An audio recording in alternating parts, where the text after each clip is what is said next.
All right, so we are recording. Again, I am Dr. Kim Godwin. I'm an instructional designer with MTSU Online, and with us today, in addition to all of you participants that we're so glad that you are here, are Karen Hine and Tara Perrin, the other two instructional designers with MTSU Online, and they are here to help answer questions.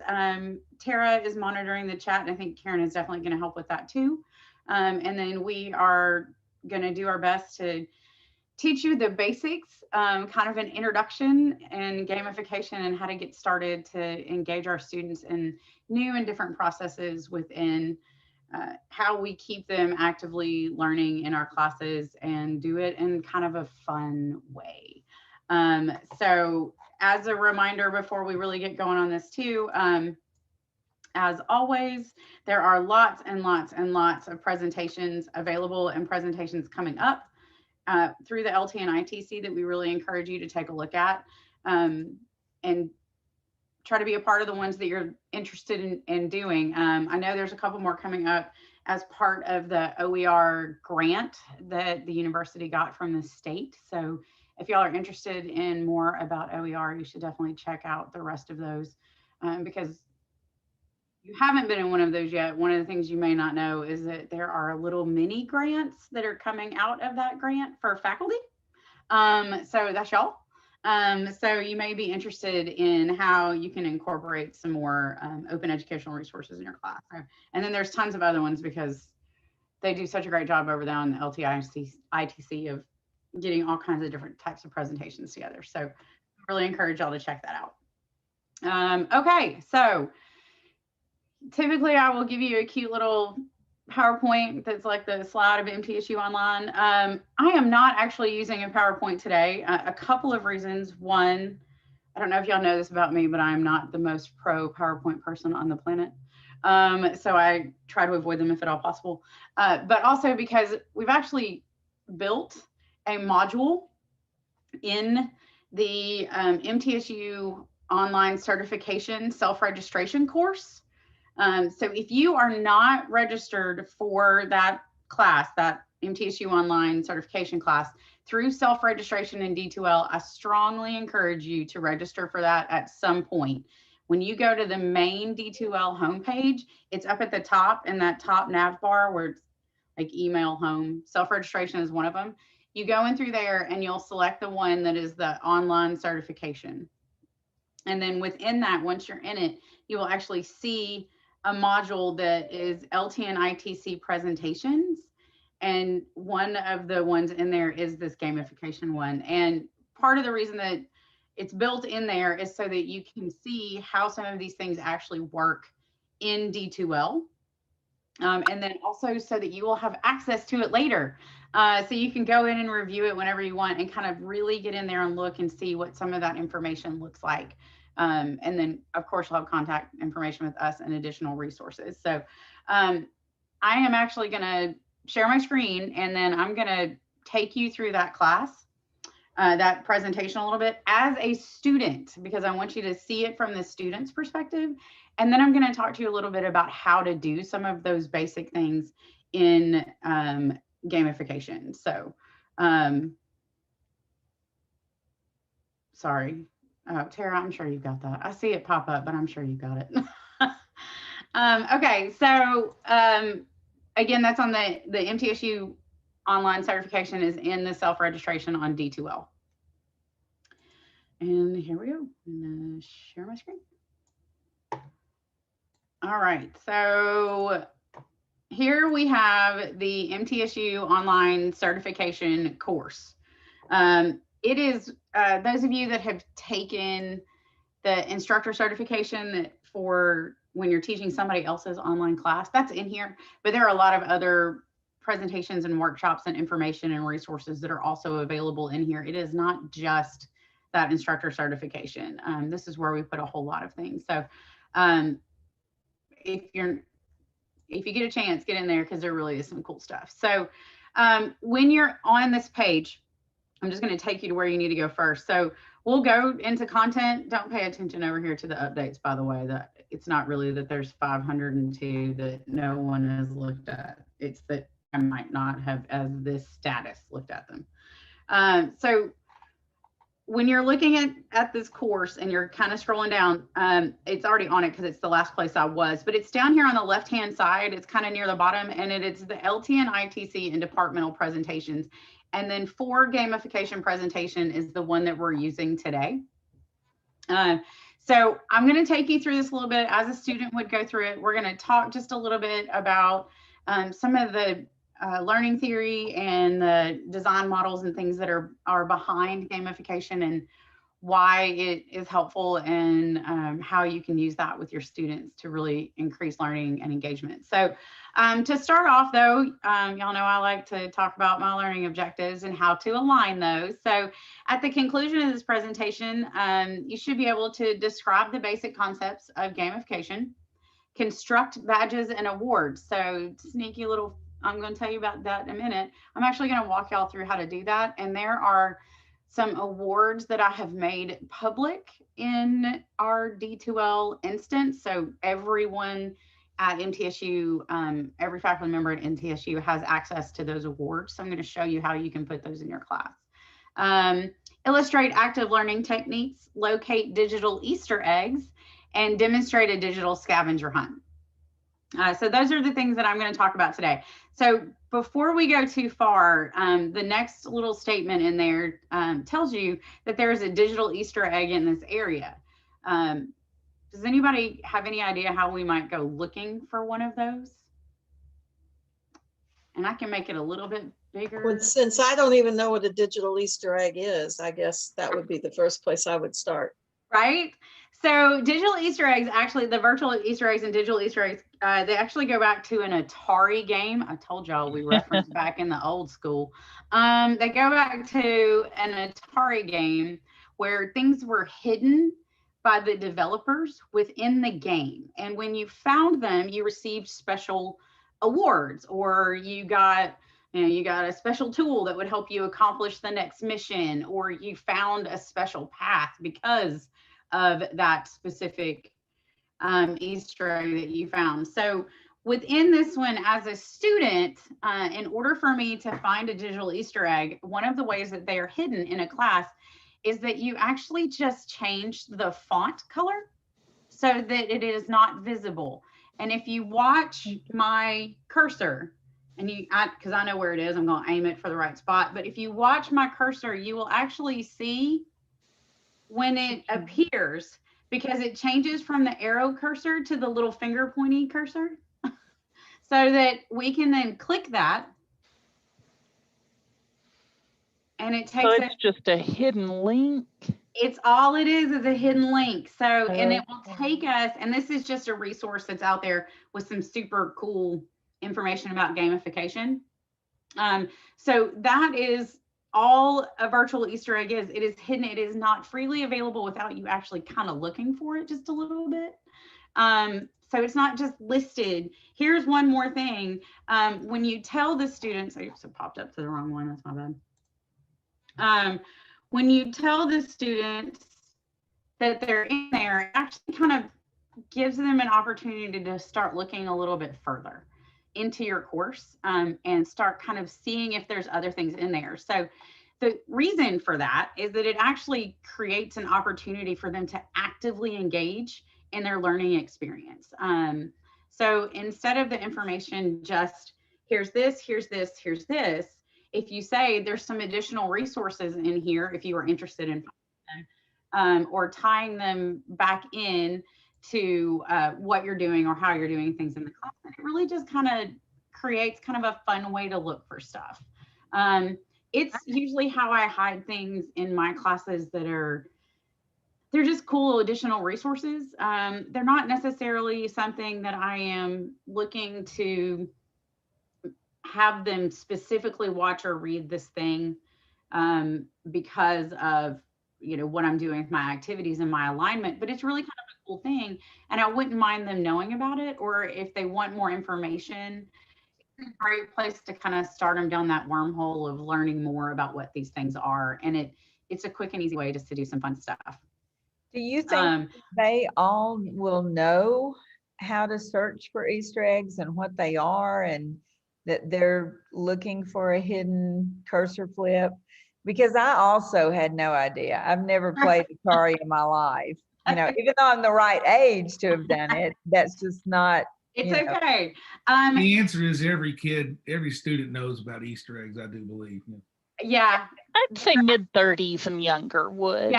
Yeah, they're a lot more common now. Actually, they go back to Atari, but a lot of websites have them, and most games that people play, you know, your Xbox, your PlayStation, most of those, and even ones that people play like on their phone or whatever, a lot of those have those hidden little gifts that are places, and they are becoming known as virtual Easter eggs or digital Easter eggs. But that also in itself, the first time that you do it in a class, it wouldn't be horrible if I always tell students there's Easter eggs in my classes when they're in them, so that they know to actually go looking for them. And if it is a class that I'm just not sure if they're going to know what that is based on whether or not they're likely to have had me before, I will usually put a hyperlink where the first time is that I talk about virtual Easter eggs, and send them like to just a random Wikipedia site that tells you what that is, so that they know what they're looking for. I don't tend to tell them how to find them, because to me that takes away from the search that they would be having to do. So there's that one. So this one, it's not going to give it to me. It'll probably give it to me when I log back in, as when I turn myself off of student. So I attached it to a badge, and it will actually award me a badge because we clicked on that link. So I'm about to get a badge. Moving into the class just a little bit, now that we've actually already covered one whole topic.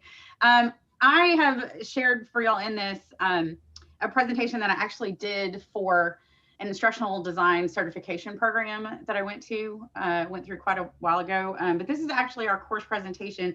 And the reason that I want to show this to you is it's actually a really, I mean, I'm going to brag on myself a little bit, but it's actually really a great resource for the theories, the learning theories and stuff behind gamification. And then it also has some cool resources you might want to go play with later. So we'll just go ahead and take a look at that one. So this again was my class presentation, and these are my teammates here. And up here in the top right corner, we talk about, and if you can't see it, feel free to move us around. We talk about what it is, and then we take a look at some of the theory. We have a lot to cover today, so I'm not going to stay on theory for too long, but y'all know I love theory, so you know I'm going to talk about a little bit. One of them is constructivist theory. So in some of our other presentations, we've talked about constructivist theory and the concepts behind that, but it really is it builds on itself. And we take this and it goes to the next. Well, in the truest form of gamification, when you accomplish this goal, you go to the very next project or goal or path. So in itself, it is actually constructing an entire activity just through the whole concept of how games are played. Because any game we play, that's how we do it. Even if it's something as basic as like chutes and ladders, you actually are constructing as you go through that, because you're building yourself up to the next path, to the next level. And you know, you're learning that if you land on a slide, you're going to slide all the way back. And if you land on a ladder, you're going to move forward. So you're learning those processes as you go. And that is actually gamification and constructivist theory. I told y'all.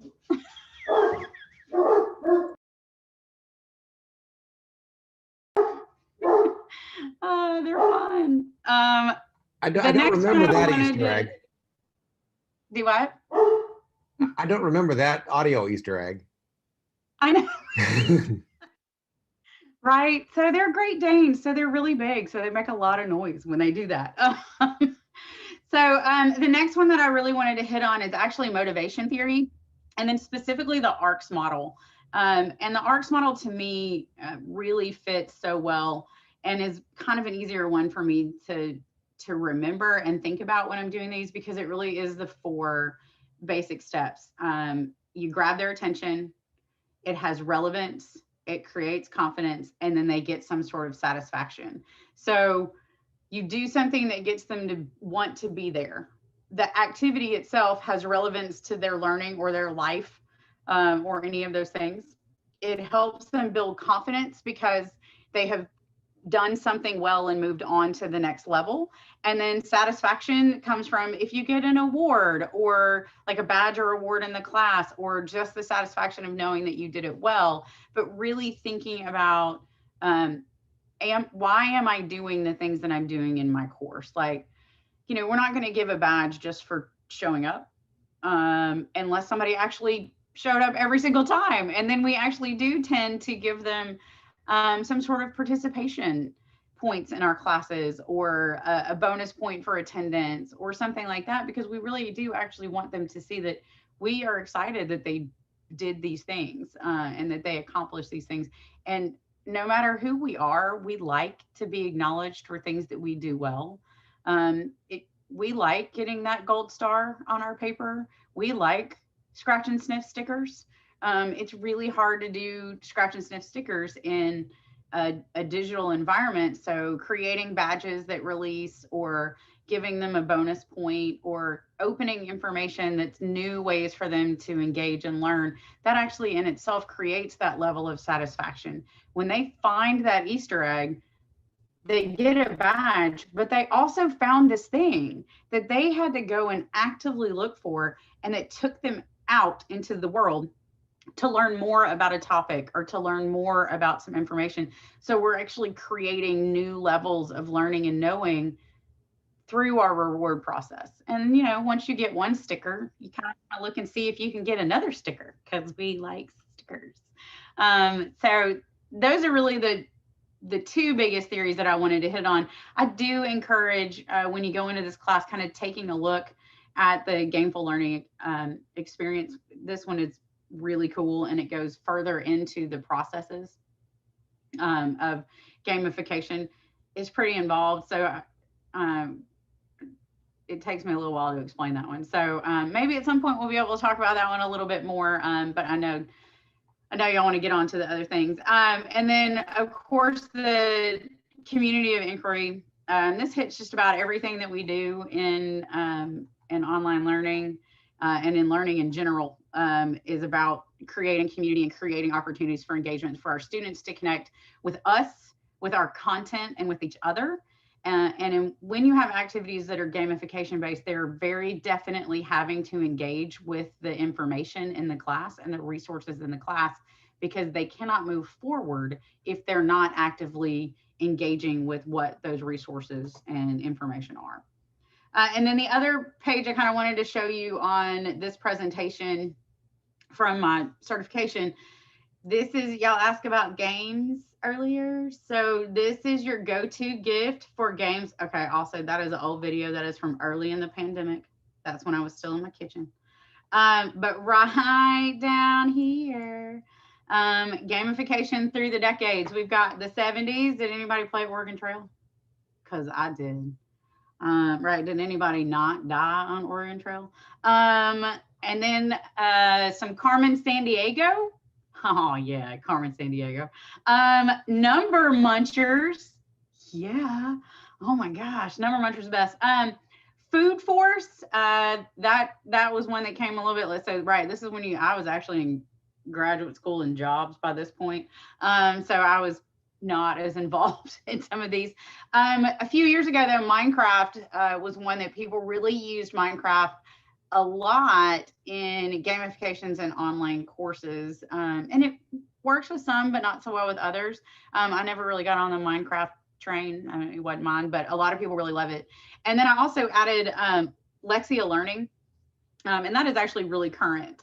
And that is one I learned that because of my 7-year-old nephew. When he does activities in his Lexia Learning, he actually gets credits that he gets to play games after he's done his activities. So it is gamification right there in that program. So I wanted to make sure that y'all knew these existed so that y'all know where to go to play some Carmen Sandiego, because everybody loves Carmen Sandiego. Okay, so now we're just going to go back to the class. And I'm going to take you through this class as a student, because we kind of talked about our learning theories a little bit. So a scavenger hunt, there's a couple different ways to do scavenger hunts within gamification. One is literally looking around in the course for Easter eggs. That in itself is a scavenger hunt, or looking around in the course for resources. Have a pattern with that. It shouldn't just be like all willy-nilly, like actually have a structure with why you have them going in certain directions. But there's also the scavenger hunt where they go out and they seek and find information and then they bring it back into the class. If you have had many really or any conversations with any of your IDs in MTSU Online, we frequently talk about in discussions that this is such a great way to get students engaged with the material and engage with each other, to go out and look for a resource and then them put that resource in the class. And the response that would be required from your classmates is that you actually go and look at the person's thing that they put in there, the thing they found, and then you comment on the thing that they found. So a couple great things that come from that. One, the students are having to actively go out and seek resources that connect with the materials that you're discussing in the class. Two, your students that are responding are getting more information because they're getting to see what other people found. So it's more than what you would have just found on your own. It's not quite as overwhelming as if you try to put all of those resources in your class and hit cognitive overload for your students, because they're looking for their own thing and they're picking the thing that connected with them and why it connected with them. And then the students are engaging with each other in terms of why that activity was chosen or why that link was chosen and how that connects with each of them as a learner. So in that one discussion, you hit all three components of your community of inquiry, and you've hit on some constructivist theory, and you've hit on some ARCS model, because people, if you put something of yourself, something that you connected with, something that talks about you in a discussion, and your classmates talk to you about how they enjoyed what you did or how the thing that they commented on made them think about something, we feel that as students and as learners. And so we feel more connected to that activity because we have a personal stake in that activity. And our classmates are talking about us and how what we did had an impact on them. And so we really just start seeing some of that. They tend to connect with each other from that point forward. They really have a really great body of looking at diversity and perspective and inclusion, and all those things happen when each of our students goes out and finds their own thing that they want to put in there. So for this one, it was just a discussion that the student literally would kind of talk about this video, watch the video a little bit, and then go and do their own scavenger hunt based on something that they found about gamification, and they would enter it into the discussion. And just like every other discussion, when you click on the discussion as a student, it pops up, it gives you the information, you start a new thread, and then it goes in there. Clearly, a couple people have already been in here. But you go ahead and you start a new thread, and you put your resource in there. So Amy put in a Flipgrid resource, and Karen put in a resource from Michigan. I'm an Ohio State fan, so that's hard to say. Winter Games. And so really just kind of picking the thing that connected with you on the internet, that's what makes a difference for the students. So they would go in and they would post in that discussion, and then go back and communicate on what other people shared and the information that was in there. Okay, so to open up the next section of the course, there's a quiz here. So we're going to take this quiz, and I'm going to show you what happens, because as you see, there's a quiz here, and then it goes immediately to additional resources for faculty. So we're going to take this quiz really fast, and we'll hope that I pass it since I wrote it. We'll see. So there we go. It's not a hard quiz, so we'll hope that I can do this one okay. We are located in Murfreesboro. Oh, look, I just mentioned Ohio State, and there's Brutus. We are Lightning, and our colors are blue and white. And then I submit my quiz. So I I have submitted my quiz, and this is now in there. So I'm going to take you back to that gamification presentation page, and I want to show you, assuming all things worked correctly. Hey, they did. So that is a release condition. So one of the things about gamification is that the release conditions that are available in D2L are fantastic for gamification, because in order for a resource or an activity or something to open, they have to have completed the previous task. So in a game, you have to do this before you get to this, or you have to do this before you get to this. When you played Mario Brothers, you didn't start off on level 8 dungeon saving the princess. You had to go through all of those worlds before you got there. So it's about setting it up so that everything isn't necessarily right there. They're completing this task, which leads to this task, which leads to this task. If you were in our presentation a couple weeks ago about checklists, checklists also work really well with gamification. So, and it's the same general concept of having a checklist in terms of gamification and how you go from step to step to step. So in this one, in order to complete the next level of activities, we either have to play Oregon Trail or we have to play Number Munchers. Does anybody have a preference as to? All right, we're just going to do Oregon Trail really quick just so you can see it. Definitely Oregon Trail. I mean, right? See, look, it's that old school Oregon Trail. So when you go to play the Oregon Trail, it's taking it a minute. Anyway, when it's not being quite so slow. Oregon Trail actually pops up right here. I mean, the ox and the wagon and everything. And you would actually select, you go through and you make your choices. You actually get to shoot buffalo with your space bar like you did back in the day. Like it is legit, that game. So you would actually go through and you would play this activity. Now in a class, I didn't put all the instructions in this because I knew it would take too long. In a class, you would actually talk about the specifics of what you want them to do. So where mine just had a link to Oregon Trail, if this was a course, I would have actually said, you need to play this game twice as 2 different professions, starting at different months. And then because we would use that information later in an assessment activity. Or the same with Number Munchers. You need to play at this level and at this level, and then we'll talk about the differences. So we're pretending that we've played and we made it to Oregon.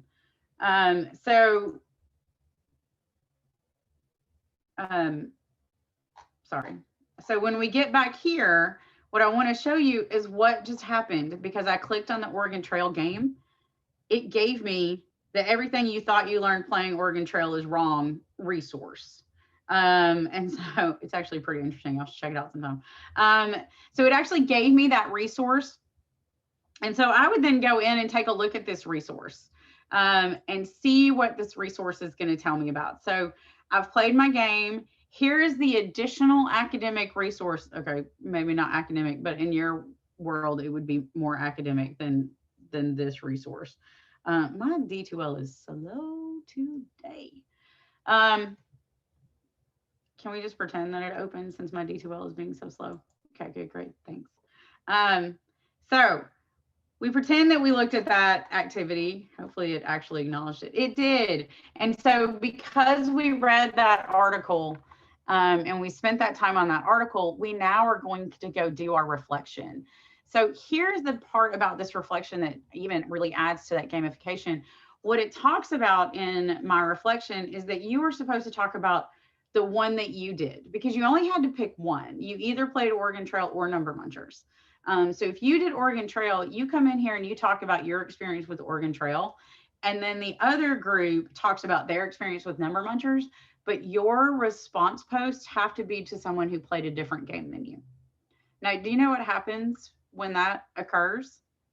The students actually end up going and playing the other game too, because they become curious about it and they become interested in it and they actually want to know more because their classmates and friends are talking about what they got from the activity and they're talking about what they learned, and we can't help but as inquisitive people want to go see what it is that they're talking about. So what happens in situations like this is that we're actually creating opportunities for students to make choices about their own learning and the path that they're taking on their learning, but also to what level of engagement that they're doing, because you will have some that go in and click Oregon Trail and the article and then do their discussion, and that's the end of it. You have some that will go in and click Oregon Trail, play it, watch that, post their discussion, then see their classmates talking about number munchers, go back, play number munchers, read that article, and end up kind of being sucked into that concept. So not only are they continuing to engage and learn in those activities, but you're actually taking them to that next level of lifelong learning and creating an appreciation for continued depth and engagement in learning materials and activities. And you did it in a way that might have been a little more fun than some of the other ones that we do sometimes. I'm first to tell you that not every activity I've ever had is super awesome. And not everyone gets 100% yeehaw from my students. So I know that some are probably more engaging than others. And sometimes that's definitely the case because of what we need or what we're talking about in terms of our course at that time. But something like this really does create that opportunity to learn from each other, to create that active learning environment, and to really contribute to the creation of lifelong learning and excitement about learning. And I suspect that y'all are excited when your students get excited about learning. I know I am. So when they get excited, I even get more excited, and then I want to be more engaged, and I know they want to be more engaged. So that is pretty much in a nutshell, gamification, the brief version of how that works and some basics of it. So I mentioned earlier that there was one other Easter egg. Does anybody have any guess where that one might be? I mean, so if you move my little mouse around, when you get to the Bop It picture, the Bop It picture actually lights up and it tells you that it will take you to a website. So I picked Bop It, and Bop It is because, I mean, I loved Bop It. It was way fun for me. But I also picked it because, as I mentioned earlier, sometimes these opportunities of students going out and doing a scavenger hunt or bringing things in that are their own, it gives us that opportunity. Your mic went out, Kim. There we go. Is it back? I didn't even touch it. What? I told y'all I'm having a Wednesday. So it is, the reason I like Bop It so much, not just because of the game, but the reason I like it as a representation is because it talks about how in order for it to work effectively, we need all those different perspectives and all those different experiences in order to successfully complete the game. So I'd use that one kind of as one of my representations when I'm talking about gamification, because there's no one way to get there when you're doing gamification. You can get there any way that you want. There's a million different things out there, and it is a huge, huge concept. I mean, I can talk about this for weeks. We could set up an entire class that was a choose your own adventure class. And it's going to take us a while to do that. So please know that that's not happening tomorrow. But you know, there's so many different ways that you can get there. There's so many different ways that you can create learning and create those activities, but they're all still part of the same class. And they're all still part of the same great concept of learning. It's just how we got there. And knowing that those perspectives really continue to add to the overall information that the students are gaining. So I'm going to show y'all how to do some of these things really quick. I'm going to take myself out as a student, show y'all how to do these, and then give you a couple minutes to ask questions as well. So I did want to point out, though, that these are some additional resources that are in here so that when y'all go into the D2L course and you take a look at it and you start clicking around on things, there are some additional things in here that might be interesting to you. So here's a little thing that we talked about with Easter eggs at the beginning. Here's actually a resource for you about Easter eggs. Here's a little bit more information about game-based learning and gameful learning, gamification. It really is a more of what is the topic as a whole and talking about it. That's all these are. So this one is one that that Karen stuck in there for us. Thank you, Karen. So there is a way that you can do Jeopardy with PowerPoint and Google Slides. It's really kind of cool, but we're not going to go too far into it today for a couple reasons. One, we don't have that kind of time. But two, and maybe that's something we talk about down the road, but two, it takes a bit to make sure that those are accessible. So they're there. There's a little template for you. But before you just drop that into your class, make sure that you are actually working to make sure it's accessible, so that if there is somebody in your course that needs that accommodation, you have that from the beginning. It is so much easier to make something accessible as you're building it than it is to go back and try to fix it later. So I just wanted to kind of let you know that's there in case you want it and you want to use it in your class. But know that you got to work to make it accessible.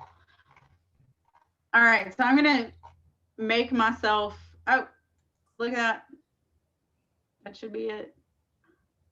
Hey, I've gotten a couple of things here. I did something in the class, so I won something. Oh, look, I completed something. I got 100 on a quiz. Yay, me. Okay, so I'm going to turn me back to me and all of my personalities in D2L. Somebody should do a study that sometime. Okay, so here is the gamification course from the instructor perspective. So a lot of it is just going to look exactly the same, but what I wanted to kind of walk you through some of these very specific things as we go. So within your description box at the top of the module, of any submodule, on any content that you place in the class, anytime there is a description box like this, you can put in that right there. So you can put in a link that's an Easter egg that you turn the font white and then embed it and hide it. So you can do that anywhere. It is up to you whether or not you link your Easter eggs to a badge. I would say do that once at some point in the class, but don't try to do a different Easter egg with every single. Don't try to do a badge with every single one. Just do like one. Like, congratulations, you found one. See if you can find the others. So how did you get that link? What did you click to have it pop up? Sure. So hang on a second. So when you are looking at any content page, and here, I'm just gonna take this out so that y'all can see what it looks like without the words in it. Okay, that is what your module looks like if you have not used your description box. So when you are on any module in D2L or submodule where it has the title up at the top, and then it says add dates and the restrictions, and then it says add a description, that is that description box. So when you click there and you go in and you type in all of your information and it shows up, it's all right there. To add one of these little hidden Easter eggs, you can literally, you want to make sure that you expand it. That's what those three little dots are over there. And then it gives you additional dialog box options. Check your font color.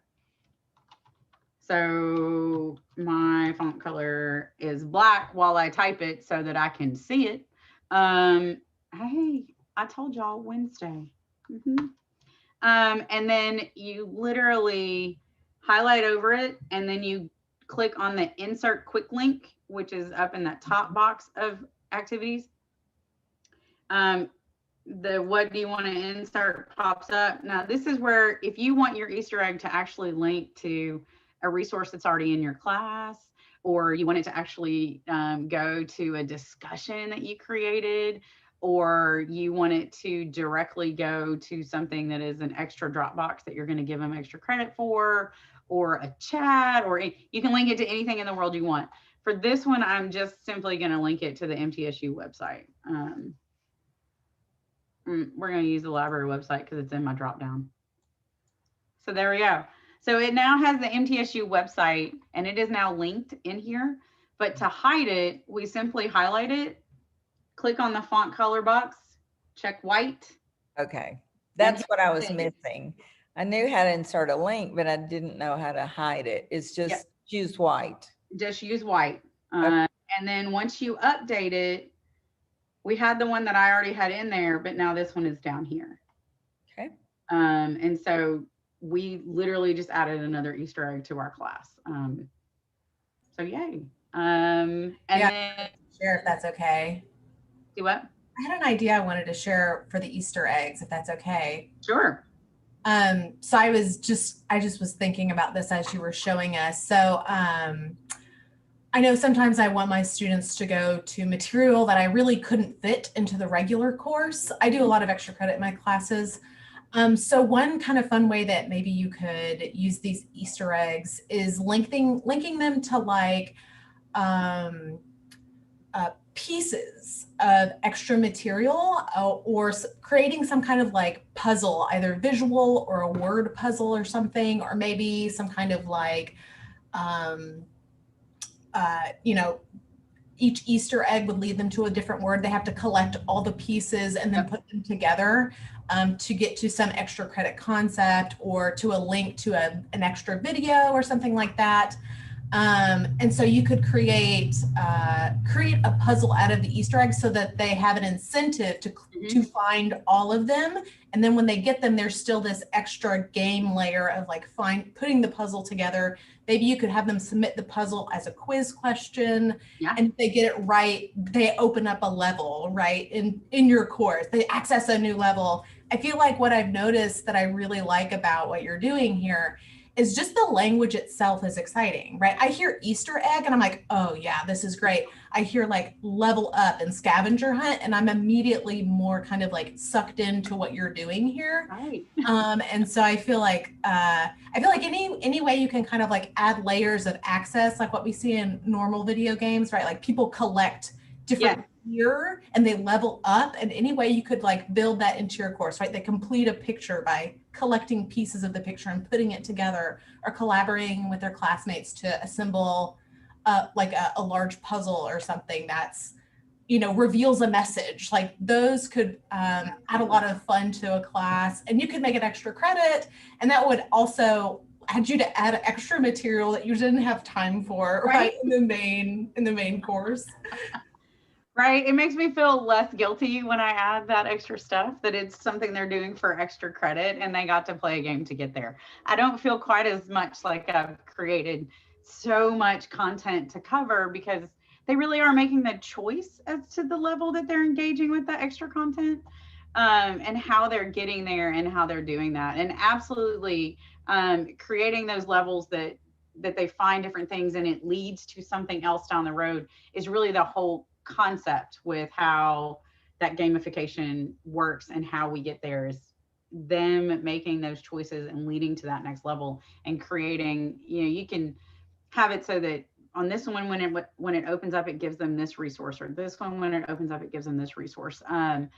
In art classes, for example, having pieces of art throughout the course that may not specifically be the ones that you cover, but are ones, or music or any of those things, but or theater or whatever, but you put those in there, and when they find them, or when they mouse over that that image or that piece of information, and it takes them to a new place that it wasn't necessarily required. You weren't necessarily going to go over you know, Picasso in this class, but it happens to fit in this thing that you're learning. So you put an extra image in your class of a piece of Picasso art that when they click on it, it actually takes them to a whole nother piece of information. And that can be a hidden content module within your class. It can be something outside of your class on the internet. It can kind of be anywhere you want it to be and however you want it to go, but it really does, it keeps feeding that information and that willingness to go. And I love the idea of creating puzzles or whatever for them to get to the next level of learning information. The one thing that I did, I wanted to make sure that you all saw how I set up the release conditions and how I made that work. So one of the big things to know with release conditions, and I'll show you really quick how to do a release condition, but one of the big things to note is that all conditions must be met, or down here, you will see that it is any condition must be met, because for this one, they either had to do the Oregon Trail article or they had to do the 4 reasons to promote mass success through games article, depending on which way they went. They're not required to do them both for this activity to open. So it's important to remember that distinction between all and any.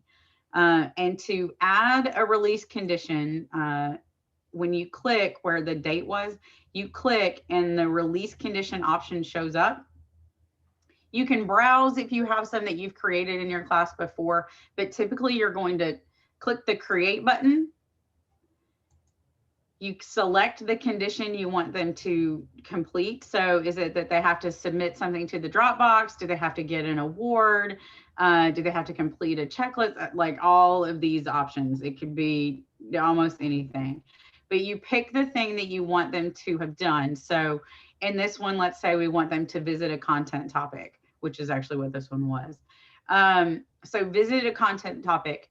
You then select the very specific topic that you wanted them to have visited before this activity opens. So for this one, let's say that we wanted them to visit the MIT open source courseware. I mean, it's not in the same module, but you could totally put that in there. And then you hit create. And do you see that it actually added that one as a second requirement in order for our release condition to work? Is that not only do they have to have visited the Number Munchers game, they also had to have gone to the MIT courseware site, which has some really cool resources if anybody's ever looking for fun stuff. So that is how that happens. The one little piece of advice, if I can give you any with release conditions, don't be like Kim. Always make sure you hit update. Because you wouldn't believe the number of times that I've gone in and put in release conditions and then I forget to hit update and then pointless. So hit update and then it will actually show, this is what it looks like from your perspective. It will show that all conditions have to be met. These are the conditions that you've listed. That is what it will look like. Now, if you remember on the students ones, they couldn't see the conditions. They just saw that things didn't open until they had done something. Now I'm going to remember to take this out so it doesn't mess us up later. So to remove a release condition, you simply hit that little X, it goes away, and hit update again. So it's really easy to take conditions back out. And then the one other thing I wanted to show you, because this is like Kim's Easter egg gift to you. I mentioned that in here you can embed, and we're in that same dialog box, that you can create links underneath images. So the way that you do this one is that you would insert an image. So we click on the little camera one, we go to our computer or whatever, and we find an image that hopefully we have something fun we can put in there. So we're going to put in this little heart, and it is a heart. Don't forget your alt text. Accessibility. So we're going to put that in there. So now, well, that's massive. So now we have this little heart. It's in there. Now, before you save, go ahead and highlight over it again, and then click on the insert quick link button. And when you insert that quick link, that's when you can link it to anything in the class or any other resource that you want to put in there or anything on the internet. So you can literally link it to anything in the world that you want it to link to at that point. So we're going to link it. I don't know, we're just going to keep linking to the library because I like the library. They're very helpful. And we're going to go ahead and embed that as the location that when you go over this as a student, it will actually link you to the library. So that is how you embed a web link underneath an image. So if you're wanting to, use that picture of Picasso, but have it linked to Picasso's museum, or you have, you want them to look at an opera and you want to link them to the Met because they're doing a free virtual presentation of that, you can have a still image of that, of what that opera is, of like that playbill, and then you can actually embed the link underneath it that would take them to the Met. So that is how you embed those links like that.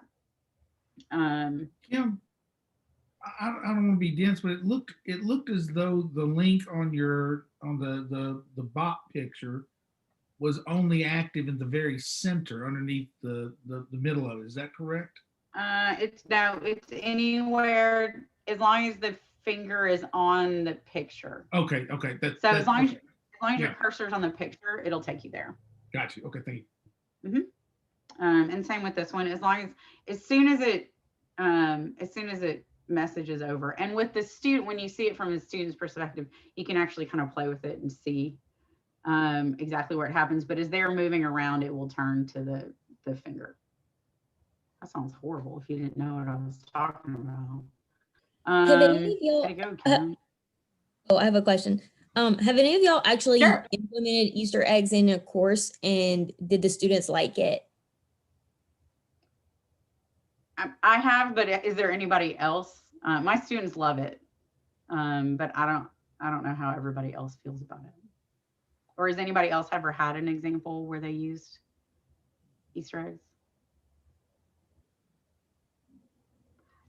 I've done them in a few classes that I have developed and taught, and then also with a few faculty members since I got to MTSU, and actually before getting to MTSU as a developer and instructional designer.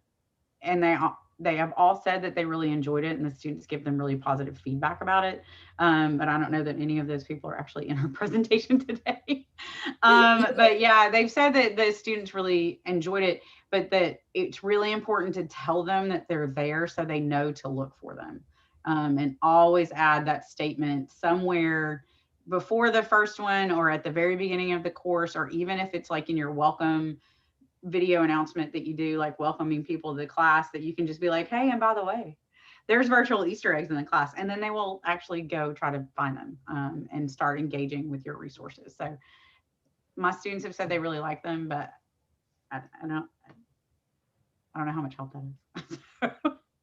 Well, and to piggyback on that, I have worked with some faculty where we created a specific announcement that had like a little man holding a trophy to let them know there were hidden Easter eggs throughout the course. They were actually attached to things that were required in the course. So we hid the awards with them so that students didn't know by doing something that they were actually supposed to be doing, they would earn these awards. And it was about who's going to, earn the most awards in the class, that kind of thing. So we made an announcement that looked like that populated within the first week of the class, so that students would know that it existed. And you can give rewards to the people in the class, like whoever gets the most points or whoever finds the most Easter eggs, they get something special.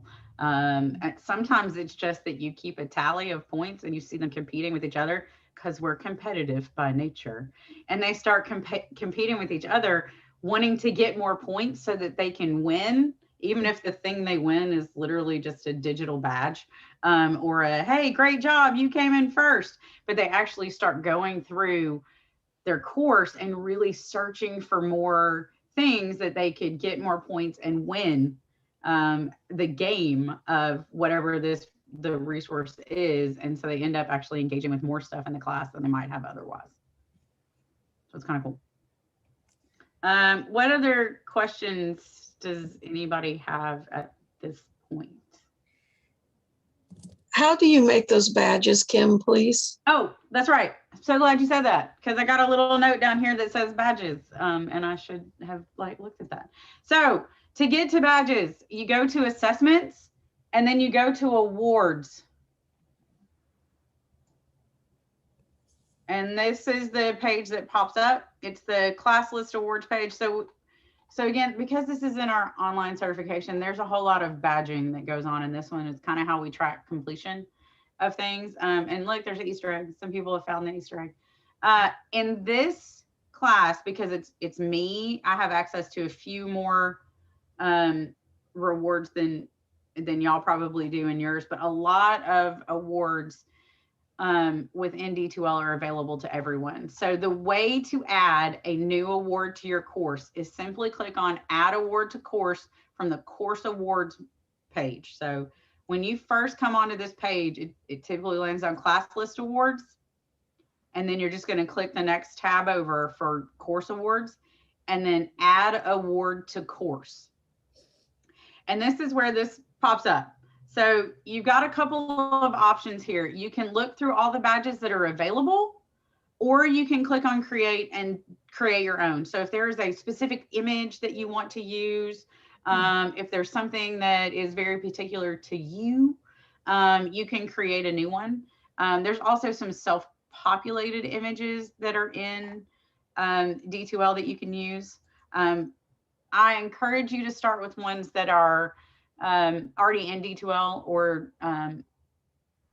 ones that you can borrow from somebody else the first time you do it, just because it's fewer steps. But so you're going to add an award to your course. And so it takes us to this page, and these are the ones that are available. A lot of these are available like across the board. If they've got a little check mark on them, it means that we actually have put them into this class.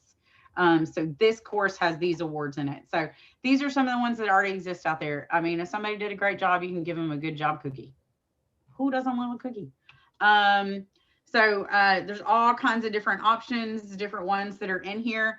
But when you go into any of your classes, if you want to put an Easter egg in your class, if you go, this one maybe, but the ones at the bottom, way down at the bottom, because they're way at the bottom because they're alphabetical and V is at the bottom. There are two that are created out there in the MTSU D2L instance that are available for you. You can just go in and they look just like this in your class. And if you want to add one of these to your class, you decide which one you want. Do you want this one that's got the little computer stuff on the inside, or do you want this one that's more of a colorful virtual image that way? You click add, and that is literally now in your class. It's in your class now. You're going to want to go back to it though and edit your properties so that you know what it is that you're doing with it. So when you go in to edit your properties, award hidden until earned. That's how I do it. And then you create your release condition. So in order for this one to open, we're going to use the content, and we're going to use the Bop It. And there's way too much stuff in this class. Can I ask a question on, you just said, what about like a sort of avatar image? I've seen like, is that complicated to do? No, you can upload and create anything you want as long as it can be uploaded. You can do it, and it can be any kind of an image. Thank you. Yeah, you're welcome. So that is how you create that Easter egg. That Easter egg is now officially in this course. If you click on that Bop It image from our gamification presentation, then you will now actually get the badge. So if we click on that, it takes us to the Bop It Wikipedia page. It will now actually, it takes it a little bit, it's not instant, it takes it a little bit, but it will now actually show up here in my chat notifications, where this little box is. It actually tells you that you've received a badge, and it shows you what it is.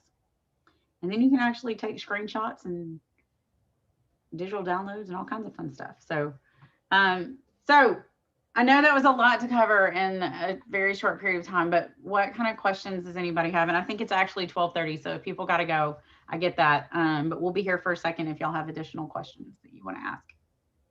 And thank y'all very much. How did the students see the awards? Like when you went to assessments awards and it said class list, can all the students see who has what awards, or can they only see their own? I'm worried about FERPA. If you have it linked to any sort of grade in the class. So let me show you what it looks like as a student.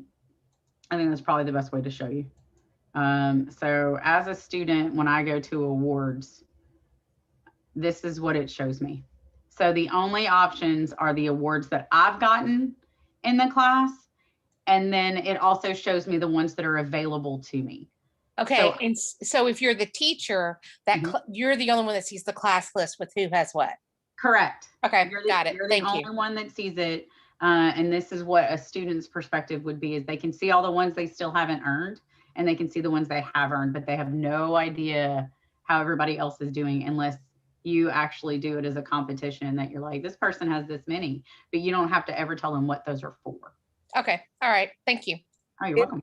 Is there an immediate pop-up that shows them the award? Like when they click on the BOP, does the graphic of the award pop up, or do they literally have to go under my awards and search for it? So it sometimes takes it just a little bit in D2L for it to cycle through and process it. It's not always instantaneous. But up where it has the subscription alerts up at the top, they will get one of those little orange dots that says that you have an alert.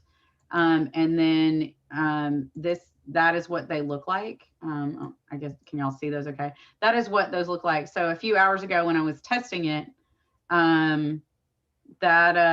this is the one that I got. So it gave me a virtual Easter egg. And then this is the one, and hopefully this one will actually, so this is what this one looks like.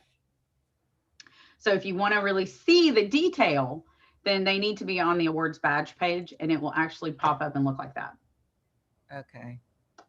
So this is where the information is. It's when they earned it, it's how they earned it, it's why they earned it, and then they can print if they really want to keep it. They can print it, or. But the graphic doesn't pop up unless they click the link. It's not like an automatic da-da-da, you know. But this does. This will automatically notify them that they did something, because they'll get a little orange dot up there. So as long as they pay attention to their notifications, they'll know. That in itself might be. That's what I say. That's a big if. Right. If we haven't used gamification before and want to start, what would you suggest as a good starting place? What would you do first? For me, what I would do first, honestly, is start with an Easter egg, because they're quick and easy.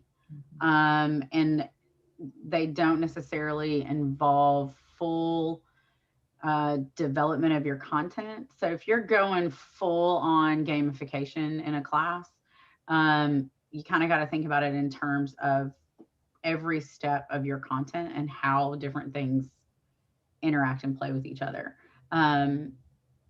But it's also possible that within your content, if there's something that you really want to make sure that they read this one thing before they do this other thing, because it has something in it that is crucial, then you can do those release conditions and attach it the same way. The one thing about that, be careful with release conditions. If you wouldn't require the same thing in your face-to-face class, you got to be kind of aware of how you're doing that in your online class. So, and by that, I mean, in order for a module to open, you don't want to attach that they have to have watched 7 videos, clicked on 9 links, and done a quiz and 3 discussion posts, because your face-to-face students aren't required to do that. So what's happening when we do stuff like that is that we're creating a level of expectation and accountability in our students that's not the same across the board. As much as we want everyone to want to do every single thing in a class, if we put release conditions that make it impossible for them to go to the next module in the class or to take an exam without doing all of these things, we're making a choice for them on their learning instead of them making that choice. So as much as we don't want to, we actually, if someone makes the choice to not be successful, we kind of have to let them not be successful.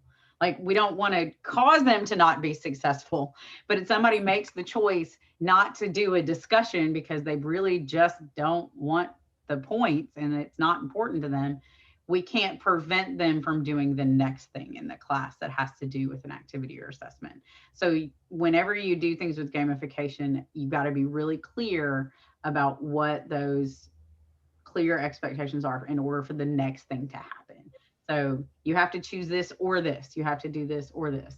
Not that they have to, like for the Oregon Trail and the number munchers, instead of doing both, you need to do one or the other. It gives you this choice. And then you do this. If they want to go back and do it, they can, but we can't do the has to meet all in order for a graded assessment to open. Hey, it just showed up. Did you see the little orange dot in the top? Mhm. That means that I got the award. So that's what that means. So does that answer? I'm wondering if they're, sorry. No, did that answer your question? Or It did. It did. Thank you.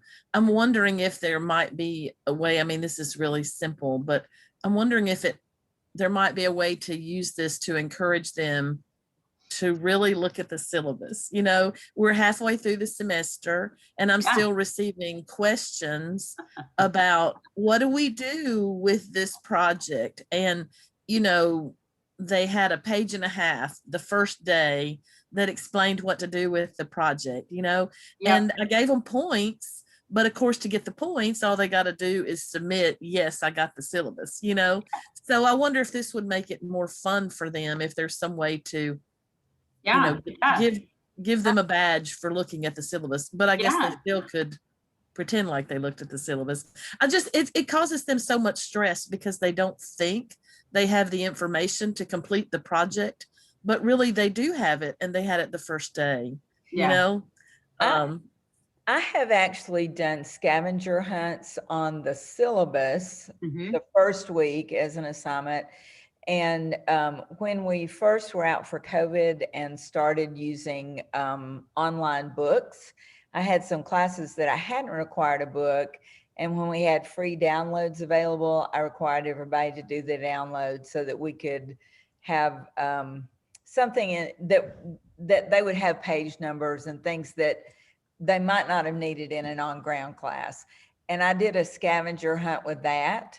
And it was mainly not really about content, but about how to learn to use the book. You know, they had to find something in the index, and they had to find something that was, I can't remember what all the resources in that particular book were, but it was all about accessing the resources. And that was like the first project. And the same thing with the syllabus. That was the first project. And they had to complete a certain, I think it was 80% or 75% or whatever was a release condition before they could move on to the next thing. I don't know whether they liked it or not, but it certainly cut down on questions, you know, later. So that's helpful. Kim, did you have a question, Kim? I'm going to stop share, by the way. So did you have a question, Kim? Your hand is. I do. And actually, yeah, I'm glad that you stopped that, but because now I have you. Discussions. So students, you can't give anybody special access or additional access on discussions, or I can't figure out how to do that. You can do a release condition that's just for selected students. It's actually geared toward accessibility, but you could gear it to other things as well. Yeah. I mean, you can choose them by name. You can have a drop-down menu of your class and choose by name which one. Well, it's different than releasing for a quiz or for Dropbox. I couldn't, you know, I have students that are there this Snowmageddon.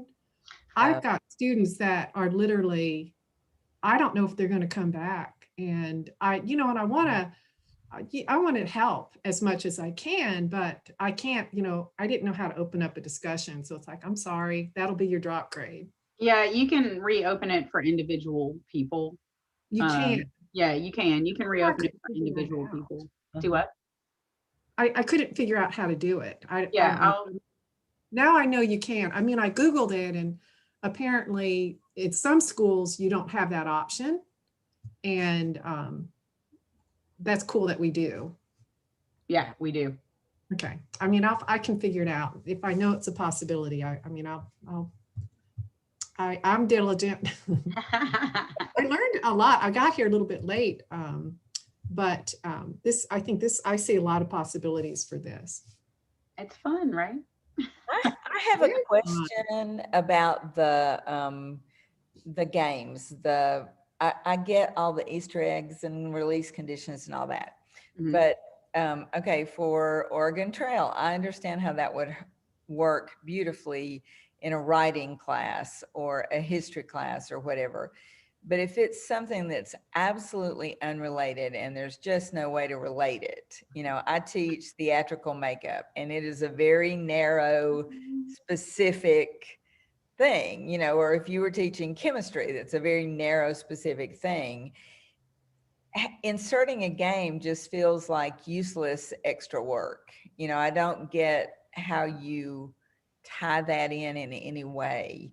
But I also want to make sure I'm not missing something.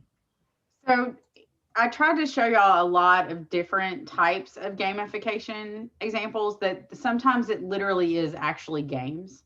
But sometimes it's more of the concept of gamification is the seeking and finding and going on a path. So it doesn't actually have to be a game, as much as it could be. So theatrical makeup, okay, I've never actually done theater, so I'm just going to take a stab on this one. But, you know, if it was a class that talked about, I don't know, best practices and how to apply it, are there videos and resources out there that you would want them to view, and maybe even view kind of in a particular order? Yes, and I use that now. You know, I do use lots of videos that are external sources and there are links inserted and all of that. And I like the Easter egg idea, and I think I can work with some of that.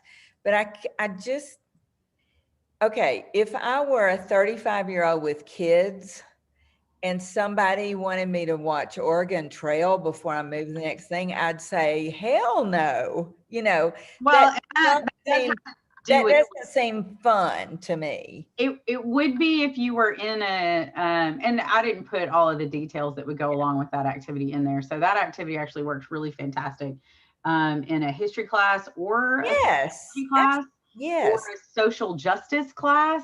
Yes. Like, so part of it is knowing what it is that you're teaching and what your topic is. So, you know, there is actually there's games out there that are like fashion plates or like makeup cosplay kind of thing. Yeah, I mean, like there's all kinds of stuff out there. So you could actually have something like that if you actually wanted a game. But really with gamification, yeah, I wanted to put some games in there mostly because I think they're fun and people like to play games. But the actual playing of games is only a very small portion of the concept of gamification. It really does embed itself into the concept of creating opportunities to be rewarded, creating opportunities to make connections to content in the way that helps you process your learning and kind of move forward with what that is. Think about it in terms of like a Girl Scout Gold Award, or I don't know what it is for Boy Scouts. But Eagle Scout. Well, like Eagle Scout, but I don't actually know how they get there. The Girl Scout Gold Award, I know how they get there because I have one of those. But you know that you go through and you do all of those badges, and it gets you to the next level. And then you do a badge, and it gets you to the next level. And then you do a badge, and so you eventually work your way up to the highest possible level of achievement. Gamification concepts within learning are the same thing. You're not always getting a badge, but when you are accomplishing something, or when you're finding something, or you're researching something, it's getting you down that next path. And so you are not in any way suggesting that we insert stuff that's not related. We have to find related material. And that's the crux of it. And use it. The way to analyze something. Okay. Yes. I have another theoretical question. Okay. Sorry, I don't want to waste anybody's time. I am in a learning community that the crux of it is reteaching students to focus on intrinsic learning and minimizing external awards, including grades. So that's sort of diametrically opposed to giving somebody an award. How does that, you know what I mean? How does that reconcile the idea that they should learn because learning in itself is fun? Well, isn't it though? Like, yes, it is. I mean, for me it is. But it is. I think that actually is the basic concept and thinking about it in terms of the reward doesn't need to necessarily be a badge. The reward really can actually be, I accomplished this thing, Right. or I found this thing, or Okay. I did this process or this step, or any Yeah. number of, I could- and it can be that. And then there's a whole nother piece of gamification that is a whole nother thing, that you actually set your course up that, instead of it being, you start with this many points, and you lose points as you go. So, like Yeah. when you turn in a project, you start with 100 points, and then as you do things wrong, we take points off.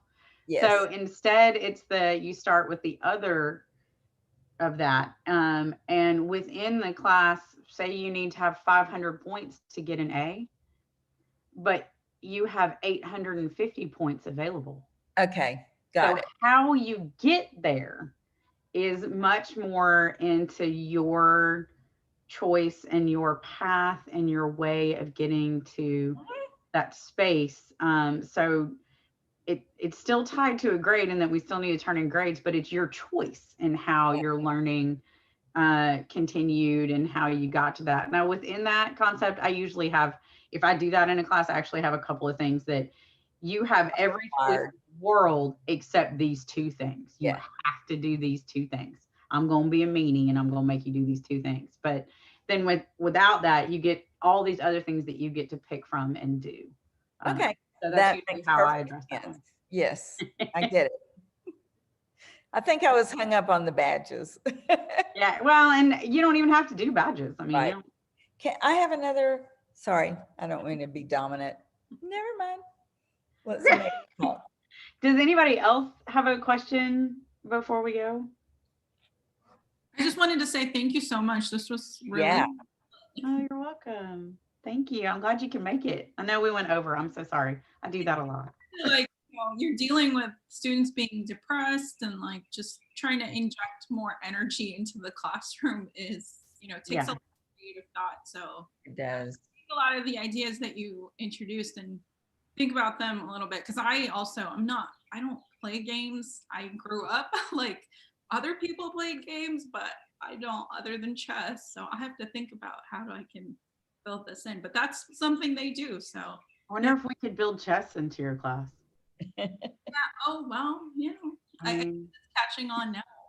I mean, that might be fun. Maybe we could figure that out. It seems pretty involved, but maybe we can figure it out. Thank you so much. Oh, you're so very welcome. Okay, now I do have another question. I saw that there was a badge for well-written and creative rock star. So that sounds like response to a work. Can you award something after you've graded it? Like you've gone through D2L and you see something that's particularly creative. So how do you attach a badge to that and not tie it to a predetermined thing? Oh, and not have it as a predetermined. You can actually award in the same way. You can go in and individually award badges based on something. So I wonder if I have one in here that, let me talk amongst yourself for a minute while I look for one so that I can. Like if I graded Jane Doe's project and it was particularly well written, and John's was particularly creative, but had 14,000 spelling errors, how can I give one badge and one the other? Who am I looking for?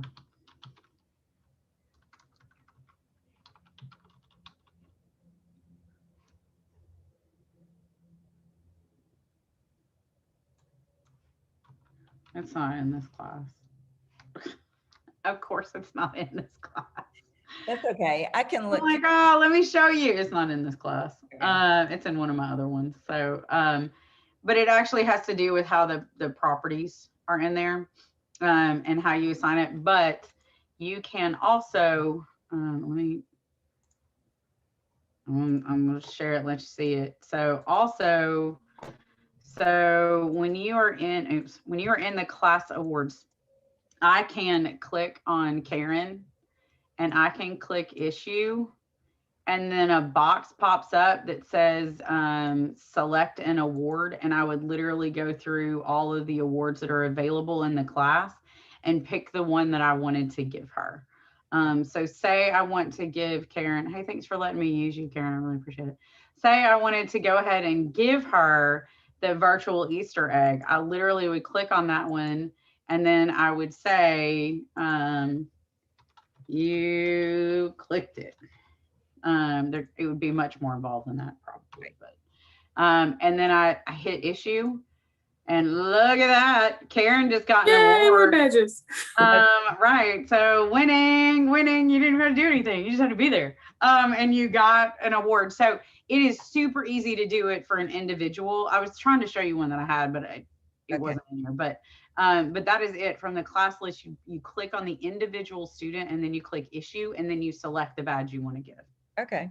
The badge has to be in your class first, or you can't issue it. But if you decide you want to do one, it's not in there, you just go create the badge and then you go and issue it. So it's not like it has to be in there 6 months ahead of time. It needs to be in there before you issue it. So if I've never used badges and I want to give Cecil a badge, then I open up badges, create that one, and then choose them. Yep. And they don't have to have won one previously to be on the list. No, it's no, a all complete students are in the class. list. Yeah, everybody that's enrolled shows up on that list. Okay, cool. Whether they've ever gotten one or not. Yay. All right. Great class. Thanks. I'm glad you could join us today. Me too. I'm glad you made them. Glad we found your link. Yes. Yeah, I think I'm gonna do badges and I can't find the link. That's aspirational, I'm afraid. We'll see. Well, you know, we're here if you ever have questions. Yeah. All right.